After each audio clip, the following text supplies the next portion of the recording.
Most black people look at themselves through the eyes of white people. So we treat ourselves like the people who we want to be like.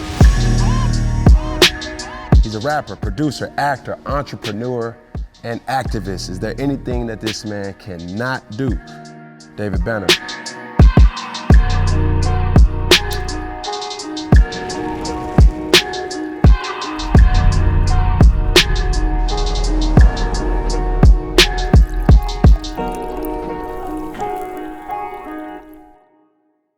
You here?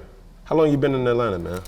Man, I've been in and out of Atlanta for about 24 years. 24? Yeah. A lot of people don't know this is where my career jumped off. Okay. You know, Hot 97, Jerry Smoking B, Bone Crusher, T.I. Like, this is where my life changed. We usually make a toast, but what we're gonna do today is we're gonna toast to the cigars, bro. Okay. You feel me? So I'm gonna pop mine off. You got your lighter right there. I appreciate it. Thank you.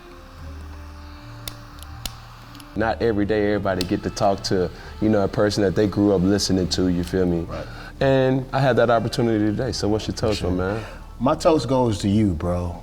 And just you persevering, you know, coming from the environment that you come from, the pressure with having a strong dad that has vision for you, bro, that's not easy. Real talk. For you to have the ability to come back, you better than ever, bro. Cheers to that, brother. You know what I'm saying? This is for you. Appreciate that. I receive that. And I'm gonna get right on into it, bro. From where I seen your career start is not where your career is now. Right. And my first question to you is, as an advocate for Black American culture for over years now, have you been seeing a difference?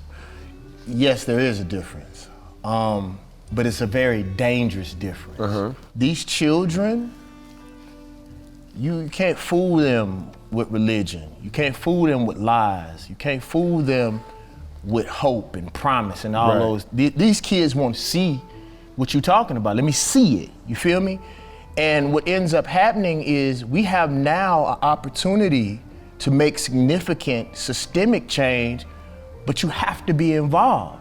I think we have like a 5-year window where we're gonna have to make real systemic changes, things that really matter, or we may not see this time again for another 100, 200 years, bro. That long? Yeah, I really believe that. Because this is a special, it hadn't felt this way since the 60s, bro.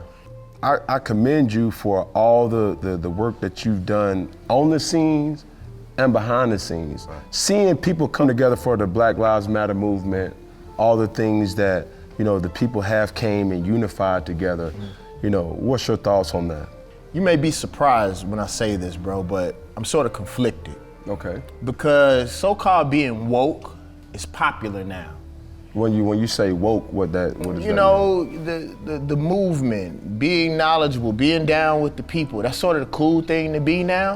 And what ends up happening is even Black people, we don't run to the people who've been talking that way all the time. We don't run to the people who have been making those sacrifices all the time. We run to the so-called popular people who've changed overnight and really haven't had the time in it to even research that long. I understand that people want stars because they're popular, but I really even believe myself. I believe I should only be the wrangler of people. And then you bring them to those people who have been doing this for years. You know what I'm saying? And I believe any person that moves from movement to movement, they're not settled in anything and they're not to be trusted. What pushed you towards being this activist? The crazy thing is people think I got conscious 2 years ago. I've been conscious since the 11th grade, but I'm from the hood. But you don't got the voice, or you didn't have the voice. And I didn't have the money, I was hungry. Man, most of these kids don't want to sell dope, but you tell them to go to school, but I see my uncle who got a master's degree and out here next to him, he's not doing that neither. I had prayed to God that if I didn't have to go the dope route, sell drugs no more, do nothing like, or have to find a local dope dude to invest in me, that I made a promise to God that I would praise his name. Yeah. So, Like a Pimp hit, And I was one of the few dudes that wasn't connected to nobody. Think about it. I was one of the only dudes, probably in recent history, that didn't have no cosign. Bro, you were the only dude from, when they say Mississippi, Right. like, you are the staple. You are Appreciate that. it. You know what I'm saying? But what ended up happening was, I didn't know whether I was gonna have another song after Like a Pimp. Yeah. So I said, I better thank God now. Yeah. People know this about me, man. This has nothing to do with Cam, y'all. This is all David Banner. I believe that family is only extra excuse to go with me. What? I believe family is how people treat you. Mm-hmm. My family is people I got around me. Yeah. Those are the people that don't share your last the people name. that I got around me right now have done me better. Yeah. I got a friend, and I was telling my mom about him in college. Like, he was my roommate in college, and literally I had a vision that I was semestering the thesis away from my master's degree. I had a 3.9987 in accelerated master's program from the hood, right? And I dropped out of school a semester in the thesis away from my master's degree at the University of Maryland. Why wouldn't you get it? Shit, I made $10 million. A couple, you know what I'm saying? 2 years later, I was making more than the president of the college, you know what I'm saying? But he, at the time we was broke, and I told him that I needed to leave, and he asked me, he's like, do you think that vision was from God? And I was like, yeah. He said, well, you need to leave. And my mom said, you need to go find that boy. You're not gonna find friends like that. So like after I went through that depression, I went over around America and went and found all of my greatest friends and brought everybody back together. And now I think they like each other better than they like me. Man, that's crazy. But like I think that's what we people like us need to start doing. We need to create think tanks of people who have had these opportunities and these failures and these wins, and try to be available for these kids. One of the things that I can say that I like is that the children often tell me that I'm smart, but I'm not judgy. Yeah. So that's important. They don't mind coming to me and asking questions, man. And so I'm just grateful because my mom told me this, and I never forget this. She said, you should just be grateful that you see. Right. Whether you're able to teach other people, that's their responsibility, You're right. Cam, because I watch you try to put people on to certain things. If they don't listen, that's their fault. That's their fault. But my mom said some people, and y'all excuse me because this is personal, but I think about my grandmother. Yeah. My grandmother was one of the greatest tragedies, I think, because she died thinking she was blessed. And she was very oppressed. You know what I'm saying? Right. So they actually got my grandmother going to the grave smiling about these white folks historically treating her like shit. But let's be clear. Because racism is real, but in order for us to make the next step with racism, we got to do right by ourselves first. But, hold on, but the thing about that, I hear that a lot. That's easy to say for somebody who has been illuminated and understand. But we got to understand, if you read Frantz Fanon's Black Skin, White Mask, most black people look at themselves through the eyes of white people. So we treat ourselves like the people who we want to be like. Yeah. The way that we wear our hair, that's the reason why it's so important, the statement that you made. You have to be unapologetically African. Yeah. And if you don't love yourself and you don't like the way that you look, how you think you're gonna treat other people? Because if you don't like being black in the first place, right. You're not gonna shop with black folks. Right.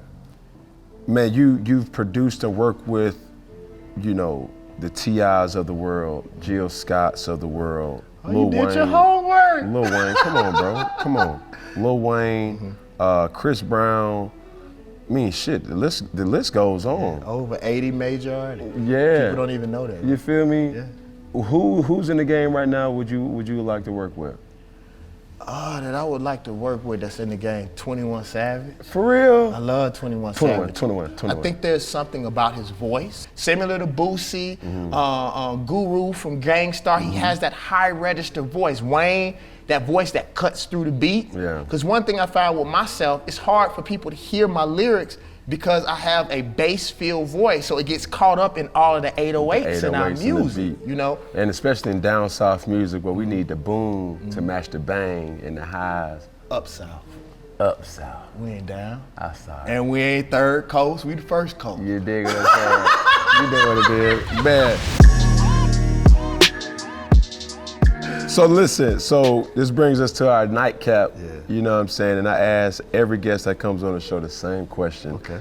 And it's simple. What's now, what's next for David Banner? And what's something that you would like to do that you haven't done yet? Okay, what's now? DavidBanner.com, David Banner Podcast, the Banner Vision, businesses, like owning us, owning our neighborhoods. What's next? I really believe that we should own the things that sustain life. They'll easily let you run a funeral home. Own things that sustain life. Right. So is it the funeral homes? Yeah, they'll give you the funeral homes, and we sell alcohol and liquor store. Yeah. What have I not done that I want to do? Is have children. What? Get married and have a family. Do we have any recipients? Is it any options out there? You feel? I practice a lot. You know what I'm talking about? But like I really believe that if you don't have someone to pass that down to, your gene pool, that knowledge, that infinite knowledge, that we fail. So like I really honestly. I don't want you to think like that. Yeah. Because a lot of times you're talking to a person who, I'm a father, but I'm also a father to children that I didn't father myself. Come on though, Superman. What you have in you though, with your big ass? Yeah. Dog, come on, we need that. We need that in the gene pool. Don't get it up. Look. We need Superman, dog. Bro, you gonna get it. Hey man, first off, cheers to that. Bro. Boom. Listen. What I do want to say, bro, and I mean this from the bottom of my heart, bro. I started it this way and I want to end it this way. I'm very, very proud of you, bro. Yeah. I look in your eyes sometimes when you're on the football field, and I see that you're a thinker. Being from where we come from, the environment that we come from, people forget what you come from, bro. Right. And that's not easy. And the reason why I'm giving the props to you, because people never give them to me. Right. Everybody always think I'm okay. Yeah. And part of being illuminated or having the knowledge is having to live with the weight of knowing better. Yeah. You know, one of the things I'll leave y'all with is one of the harshest realities that I learned through reading. I have a library, a vast library. One of the biggest things that I learned is that most of the stuff that we've learned in America outside of math and science is a fucking lie. It's a big lie. That's a harsh reality. That's what I was telling you about, my grandmother. And I meant that. Like, she believed in things that I know now for a fact was a lie. Wow. And no matter what knowledge I would have gave her, if it wasn't wrapped up in the golden Bible with white Jesus on the front of it, she probably wouldn't have listened to it. David Banner, man, appreciate you for blessing Sip and Smoke Fellowship ATL with your presence and your intellect, brother. And as I always say, and I always do, you got one finger, you got one pinky, you got one thumb, one love. We out of here, man. Wow.